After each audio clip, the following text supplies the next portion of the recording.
Welcome to GBC's podcast, where we share insights from professionals around the world about growing and unlocking the true potential of small and medium-sized businesses. Each month, we deliver the best hard-hitting insights on industry best practices and pitfalls to avoid. Your host for this episode is Sam from GBC, and I am joined by our guest, Maseta Dorley. Maseta is joining us as a GBC partner from North Carolina, United States. Maseta is the founder and CEO of MDM Global Consulting. Maseta is an expert working in the health and human service industry and has a deep passion and intuition for guiding people from seemingly disparate organizations, community coalitions, and/or mindsets to become thriving, focused teams. Maseta, it's an absolute pleasure to have you on the show.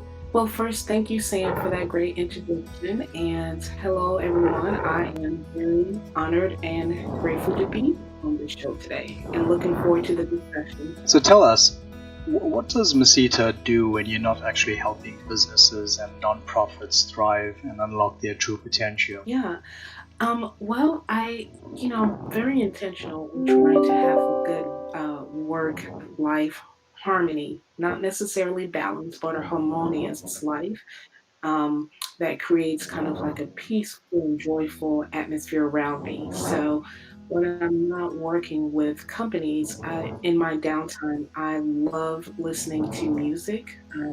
Specifically, I listen to different types of gospel music from old gospel from the 1950s, all the way to new age gospel now, contemporary Christian. I love jazz, instrumental music. I love Motown. I love Motown. And so when I was a caregiver for my grandmother, I would have old school Wednesdays where we would just blast the music in the house and just dance all around the house. And so I love doing stuff like that just to unwind. And what many may not know about me is I like producing. I actually like producing videos, whether it's home videos or videos for friends and family. So if we record something on camera, I like to do the editing and make it into a kind of a memorial thing that you can look back on. So I like to produce little videos and just have it for you to kind of reflect on and just enjoy as a memorable thing. An electronic album. And what else? I love the beach, anything water, exercising, hiking. I love nature. So doing stuff like that with my family and friends, going on a nature hike in the mountains or walking for hours on the beach or just really things I like to do. Just things that relaxes you, your mind, your body, and your spirit, and just bring you into an alignment so that you can tackle the next project you have to do. So I'm very intentional in taking some time out every week to be able to ensure that I have that self-care, what I call just breathe moments for myself. That is such an awesome lifestyle. Absolutely loving what you're saying there. The one thing that's on my mind at the moment, and I just cannot get it out of my mind, Boys to Men. Motown Philly back again, right? Yeah. I love it. I love them when they came out in their sweaters and their shorts. I'm a 90s kid and I love old Detroit music. It's something else. They had something going on in Detroit and Indiana, the wholesome music. And so yeah, I love stuff like that. So I'm not very hip as to what's happening today because I just love the content of the old. So Sure. Fantastic. Well, Meseta, can you tell us a little bit about your background? So from a professional perspective, can you give us an overview of your career? Yeah. This little 12-year-old girl wanted to become a psychiatrist, believe it or not, a pediatric psychiatrist. And I know a far different cry than where I am now, but I like to say always that God had other plans. But I went to school for therapy, and I went to grad school for that, and began working in the behavioral health world, and have been 20 years within the nonprofit industry. And uh, entry level as a mental health tech to caseworker to program director and eventually to managing several counties, and the nonprofit organizations within that counties have just, I think, given me a holistic experience as to insight on how effective an organizational culture and environment should coincide within itself to be to be conducive for performance outcome, successful performance outcome that maximize the benefits, minimize the costs, and allows everyone the free will and opportunity to operate in their genius. And so for the past 20 years, I've just been, I would say, blessed to have different roles with my career. Whether it was providing direct services to clients or helping to lead and facilitate a strategic planning session to learn from so many people and hear from so many others as to what they feel would help, me coming in as a strategist to create a good environment that works for them and their mission. So you've talked about strategic planning, and you sort of touched on, the fundamental of strategic planning. Given where we are today, coronavirus, COVID-19 impacting globally, small and medium-sized businesses really feeling the brunt of the strain. What's your view on strategic planning for these businesses, and why do you think it's actually so important for businesses right now to be able to plan more strategically? Yeah, so who would have thought in January when we were all making plans and visions and everything like that, and how 2020 was going to be, that we would be here now, several months later. And I think with COVID-19, what it has made society and organizations, both large and small, have to do is change their perspective. And there's a book called Who Moved My Cheese? I'm forgetting the author, where it talks about how change is different for so many different people, is accepted for so many different people, and that's kind of the atmosphere that we're in right now, and that the fact that we have to change. COVID-19 is not giving us any room not to change. We have to change how we were doing things. We have to throw away the playbook of the old, and we have to shift our mindset, our actions into this new normal that we have to embark on, as many states are beginning the phases of opening up. And that can be hard. It can be hard on the leaders, it can be hard on the employees, and it can definitely be hard on the consumers and clients that are being served through these organizations. And how does that work? And I think that's where we as strategists, that's where we have. Fantastic. And so with I think when I've reflect on how to have how to help organizations and community coalitions, and even with a call that I have to do on next Friday with a group of leaders here within North Carolina, and how does that look like? I tend to want to my strategy is composed of kind of two different techniques. I call it the bookend model. This is what I use. I have a part one and a part two.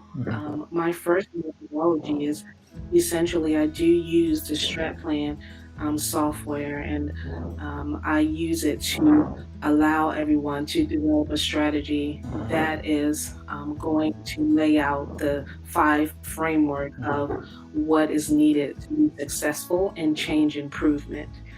And once that strategy is identified and crafted, then I transition into what is called the PDSA model for improvement, which is essentially the acronym for Plan, Do, Study, and Act. And that is a framework for developing, testing, and implementing changes leading to improvement.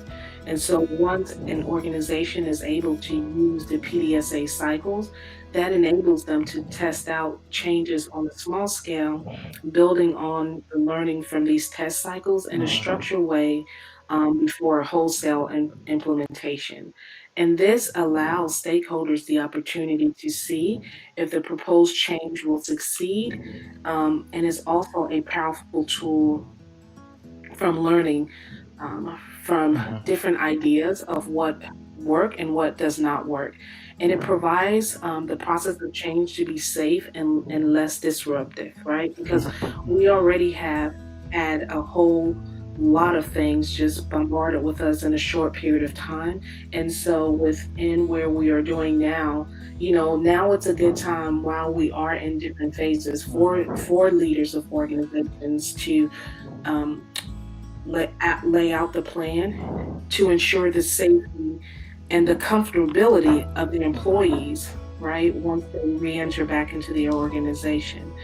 And so right now, as more and more states are reopening through these phases, and without the leadership steady working to ensure, with the leadership, federally, statewide, steadily working to ensure that a vaccine and adequate measures are in place, um, organizations, I tend to try to have conversations with them that they need to be asking several key questions, as in, what do you look to accomplish in reopening, in transitioning your workers back from remote to now in office, given with this new society, this new normal that we're in, right? So that workers are not on 10 every time and so focused on, will I catch something? Is the office environment safe, and not being focused on their work. And so, how do we adjust to this new normal of providing services and sustaining our operations? And that's helping leader craft their goal, their aim statement, their mission, in this new normal of change that you have to be able to do it within your organization. And so then once they have done that, then I also then ask them, well, how will we implement this change to show as an improvement? What measure of success are we going to have to use and test to ensure that this new normal that we have to start living in is conducive to our organization's mission, but yet it does not confine the organizational culture, and it provides an environment and an atmosphere of ease that still allows people to operate in their full potential. So what I'm hearing is growth. I'm hearing survivability. So it's survival, it's grow, and importantly, what are companies' re-emergence plan? Now is the time to reflect and plan. And also, when you actually come out of this, what is your strategy to re-emerge, and how do you make sure that changes is conducive to the culture within the organization and it's not entirely disruptive, especially going through a period like COVID-19 and then suddenly significant change. But now is the time to really reflect and actually come up with a strategy that's going to enable you to, one, in future and now, is survive, sustain, and grow. Yes, you're exactly right. Some of the nonprofits that I deal with, they deal with individuals who are considered to be most vulnerable, those who unfortunately are maybe without a home, and therefore are have access and are susceptible to be more affected. And so I know that employees are worried as to, let's take for example a shelter. What does that look like? In right now here locally, even though we have shelters open, they have been placed in hotels, and the case managers have been doing work remotely.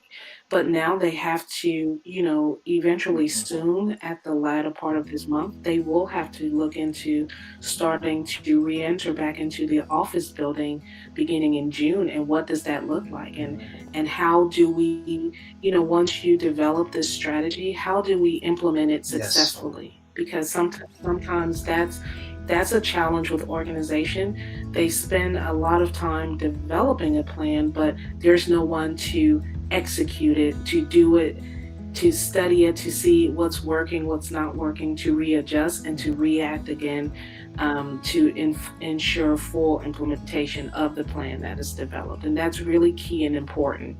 Um, yeah. Gotcha.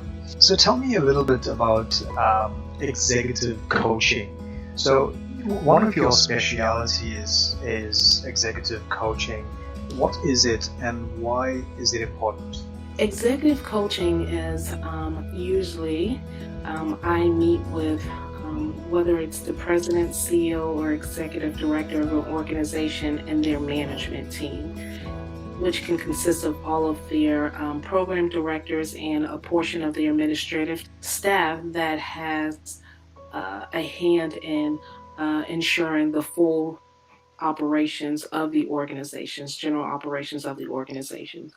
And the reason that executive coaching is extremely important, and I say vital, to an organization, is that it ensures a safe space for exploration, discussion, and strategic planning for everyone to participate, involve, provide shared knowledge that can craft a narrative for them to be on the same page and drive their mission, and everyone is headed in the same direction and not working in silos.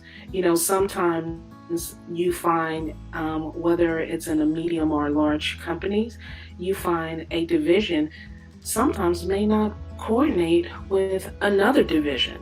And they're in the same building and they're under the same company, and that can create a gap or a tarnish within the organizational structure for long-term effectiveness. And so as an executive coach, one comes into the organization and brings the internal key stakeholders of that organization all in one place to ensure that the mission that has been identified by the CEO, the vision is shared, and everyone has input and value add in uh, dictating the narrative on how to implement it, so that there is a collective buy-in. Because once someone has a buy-in and feel a sense of ownership of something, they are more than likely, as research shows, to produce at their highest and operate in their genius. With this stage and where we are now within the 21st century, you don't want to have and create a micro organism within an organization of dictatorship and micromanaging. That's not how things really flow effectively. And you can be minimizing and wasting your greatest talent, which is in front of you, based on as an executive, your limited knowledge of what talent you have. You know, a great leader, John Maxwell, he essentially says a great leader is a follower who surrounds themselves with people that has greater skills than them, and they share the vision, and you allow those individuals to operate in their genius, so then that together as a whole, they are then driving the vision that you shared. But they cannot know that without some sort of discussion. And that's where, as an executive coach, you can either, I would come into an organization and either do a group format of a discussion such as that, and guide that conversation. And then, or also then, if as on requested, you can also do one-on-one coaching to help improve performance measurements, which that's what it's all about. Similarly, like to a sports game, you have a coach, whether they're coaching the team or whether they're doing one-on-one with a player. It's all about improving that performance, getting to the goal in a way that it is safe and it is effective. And it's a system that you can do over and over and over again. In terms of your experience, you would have worked with a vast number of different types of executives. In your experience, what defines an executive as a bad manager? a bad leader? Sometimes we really have to self reflect to really understand that we are a bad manager, bad executive, and we actually need help in order to steer our companies. So, being really blunt, how would you describe a bad manager, bad executive? Well, I would say a manager that exhibits. Remember, I'm a former therapist, psychology. So I have to rephrase. I would say a manager that exhibits bad behavior. Somehow I knew exactly you were going to say that. Yeah, that exhibits bad behavior is someone, first and foremost, number one, that has a narrow-minded view and mindset and thinking that they're all they are the end all and be all. They are, that they're very narcissistic in their approach and their thinking, and that they don't allow room for opinions, and um, I call it healthy discussions that may factor in. I may not agree, but you provide a safe space to Wonderful. share an opinion. That's the first thing. A leader should not think that their way is the only way, because that's not true. If you drive down a highway, just now, right? We have this GPS. Imagine GPS when you're going one way. It tells you, but if you make a wrong turn, what does it do? It reroutes you, right? It reroutes you to you're still able to get to a destination even though you went another way. Same concept with leadership. Your way may not necessarily always be the only way to get to the goal. There are other ways to get to the goal. So you have to be open minded to accept those new ways and say, you know what? They may not do it like I do it, but at the end of the day, the goal is still being accomplished. The mission is still being fulfilled. And that's all that matters. That's the first thing. So being open minded and not thinking that it's your way or no way. And another bad behavior exhibited by leaders that is the inability to be trustful, to trust the people that are around you. If you have effectively shared your vision with those around you, you should trust the skill sets that's in them, because you brought them to the table. You should trust the skill sets that's in them to allow them to operate in their genius. What you never want to do is that term micromanage. When are you doing it? What are you doing it? Always on. You never want to do that. That's a sort of a prison mentality. And you see what happens in prison culture, general fights, and different things like that. I'll tell you an example of an environment where you have an environment that cultivates growth and learning and productivity versus an environment that cultivates negative results. I used to work at a behavioral health center where, as a discharge coordinator, I was the liaison for several behavioral health centers here in our state of North Carolina, and I noticed the difference between the environments of two of them. One environment I noticed, I won't say the institution, but one environment, everything was locked up. Even the physical environment was a little bit darker with the colors and different things like that. The patients within that environment always had to, and these are adults and individuals who go there are, have a variety of backgrounds and education and knowledge. But as patients, they had to ask for every single thing, whether it from hygiene products to something to drink and everything. And that caused always attention and just negative results and negative behaviors within that environment at all times. It was just always very tenseful, very trying, very a stressful environment. Whereas another hospital I had to visit every week, you walk in, the colors are bright, it is an open atmosphere. Patients and staff alike have shared opinions, they give input, they're allowed to go within boundaries, right, where they want. They have access to things And it was just a more peaceful environment. And that just, when you create a culture where you allow individuals to operate in their genius and not be so stifled, Mm-hmm. you know, Mm-hmm. it's like you don't be afraid of their potential, that it's going to overtake your position. Know that their potential is the reason you brought them to the table, so that it can enhance your position and enhance the mission that you are leading in. And so I think leaders needs to don't stifle, don't micromanage, allow an open environment where people can operate in their genius and their skill sets and be what you know that they can do, and not be so territorial about it. It is a shared collaborative. That's why I'm here to the table.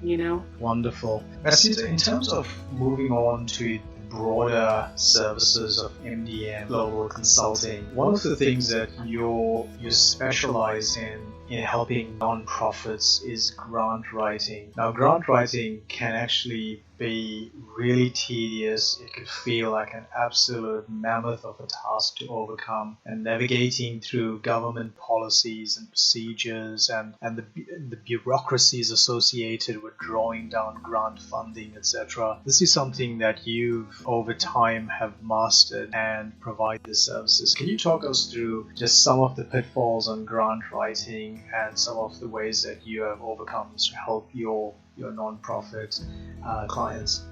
Yes, that is an excellent question, especially in times such as these, because of the fact within this COVID-19 environment, I would say from September to June, are fundraising efforts made by many, many nonprofits running and 5Ks and golfing tournaments and just different things to help, generate income, revenue streams for their program operations.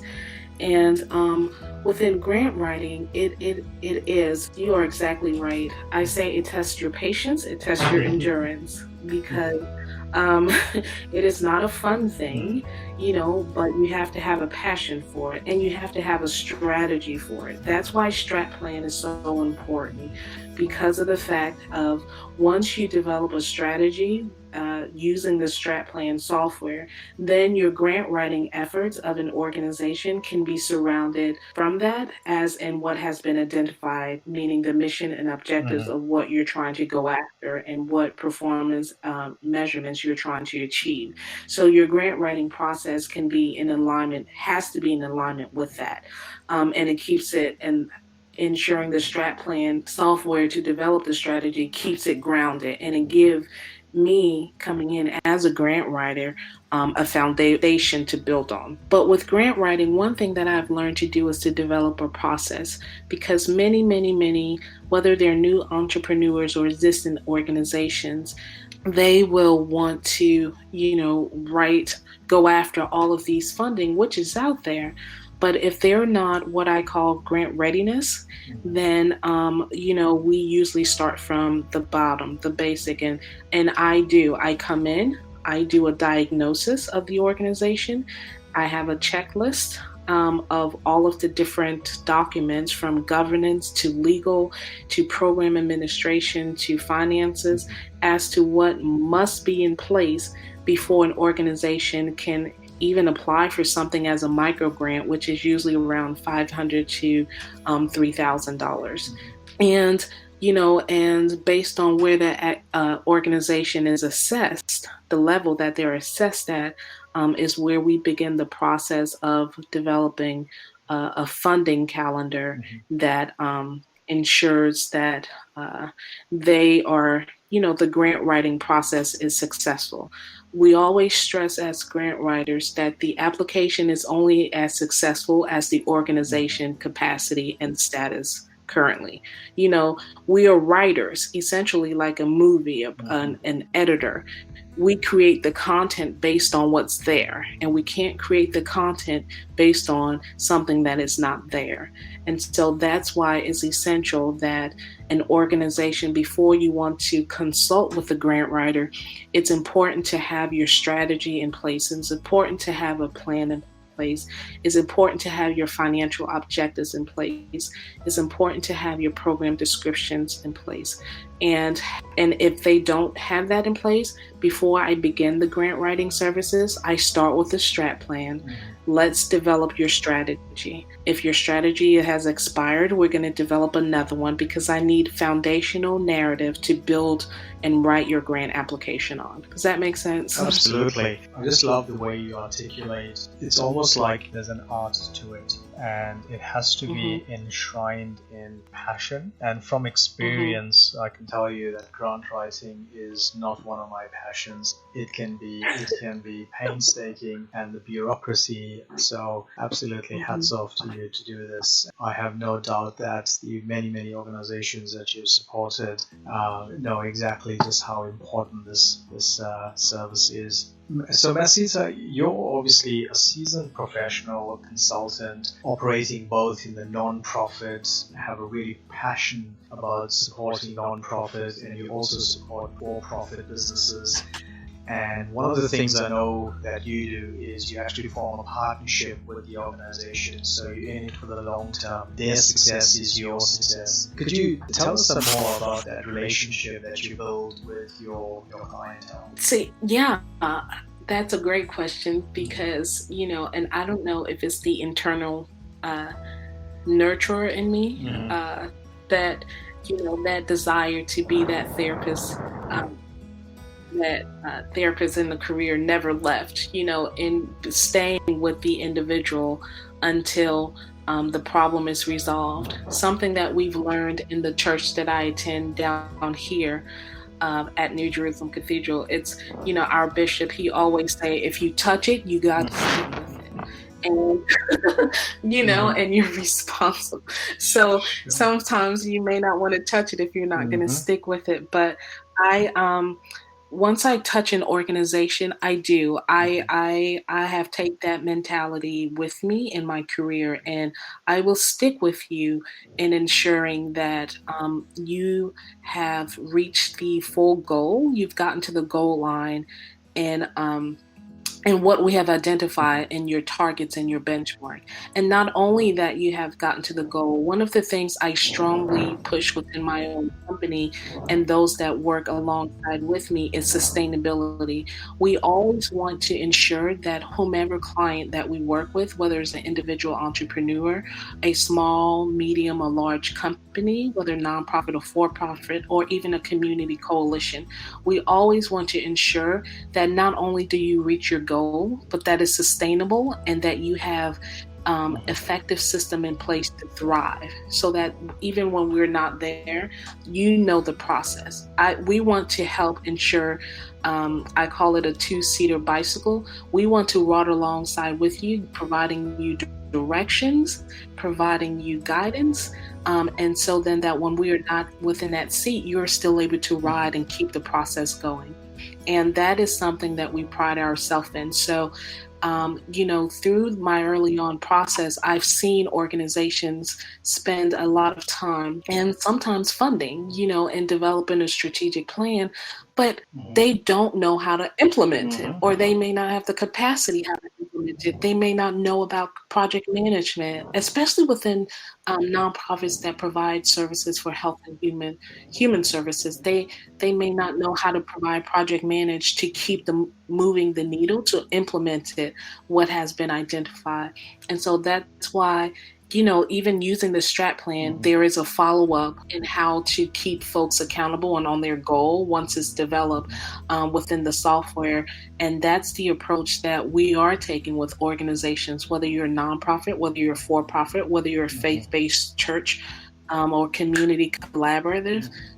Whatever it is, we're taking that approach, and we will develop your strategy. But we will, as requested, we will also be there to, we can guide you in that path and project manage the steps, ensuring that you're on steady ground until that you're able to, and train the trainer and train those key management team individuals identified until that they're able to have that knowledge to internally do it on their own.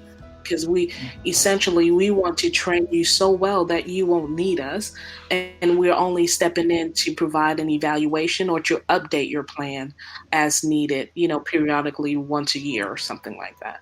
Fantastic, fantastic. So, Maseta, you've obviously, as I say, a seasoned professional. So, why GBC? How are you finding the partnership with GBC? Let me tell you, I say GBC, and I told you this, Sam, when we first started. It was to a prayer, prayed, because I am, again, therapist at heart. I believe in connection. I believe that anything that is great, you have to have a partnership, you have to have a team. And even entrepreneurs need a team. Every coach needs a coach, every preacher needs a pastor, every president needs an advisor. And so, even as an entrepreneur, as a small business, I was looking for three different things. As a small business, I was looking for a partnership, one in that I could join, that with sharing knowledge, that we could work collectively together, that their services and my services are in alignment within that partnership, that both goals could be obtainable. As a strategist, I was looking for a platform. I wanted to have a platform that, in building and developing these strategic plans, that I could effectively coach my organizations, because along with developing, some do request me to stay with them. So I was looking for a platform that will allow me to project manage, once the plan is developed, them into success. And as an entrepreneur, I was looking for community, working, whether you're working remotely from home, virtually, you always want to have some type of connection. And I was looking for a community of like-minded individuals who are, whether they're at the same level as I or have much years of experience, that we could connect, sporadically to provide best practice measures or support each other, share the latest industry news. And so, as a partner with GBC, those are the three really great things, even in my time of being here, that I've gained. I've gained a great partnership, a great business mentor with you at SAM. I've gained a great platform through the Strat Plan, and I've gained community through our partners network. And so, I think it's a win-win for me, and I hope as time goes by and as a GBC partner that I can return the great rewards that I've just gotten in this short time, in this great collaboration. Wonderful. Maseta, I'll say it for the third time. You are a seasoned professional, and GBC is absolutely honored to have you as a partner. There's so much we're learning from you. Some final parting thoughts for our listeners. So, if there was one pitfall to avoid or one tip that you can leave with our listeners, what would that be? I would say that within these time of uncertainties, many are wondering, what does this new normal, what will it look like? And how do I fit in? And how can I fit in this new normal as an entrepreneur or as a leader overseeing an organization? And it's okay to feel that way. And that's why we as consultants are here, to help you answer those questions like that and explore any other unsaid feelings and thoughts that you may have. And we are here to provide you with those services. So you are give yourself a break. You are able and you're okay if you feel that way. It doesn't make you a bad leader. It doesn't make you a bad entrepreneur. It doesn't make you a bad person. But just know that, we as consultants, we as strategists, we as coaches, we are here to help.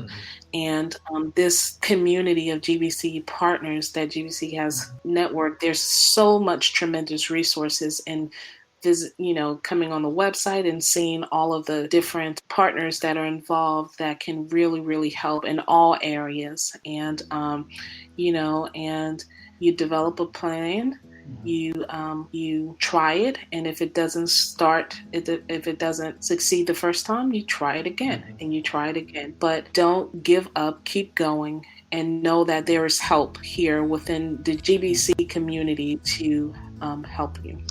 Wonderful. And if small businesses wanted to get in touch with you, how can they find you? Sure. It's great. Well, one, they can find me on the website, in on the GBC website, and I am also available on my website as well as www.mdmglobalconsulting.com. My email, info@mdmglobalconsulting.com, or I can be reached at 336-521-3399. And I am on, or my company is on all social media platforms of Facebook, LinkedIn, Twitter, and Instagram as well. And we are embarking on launching a YouTube channel to share some helpful best practice measures through webinar videos. So that should be coming in the near future.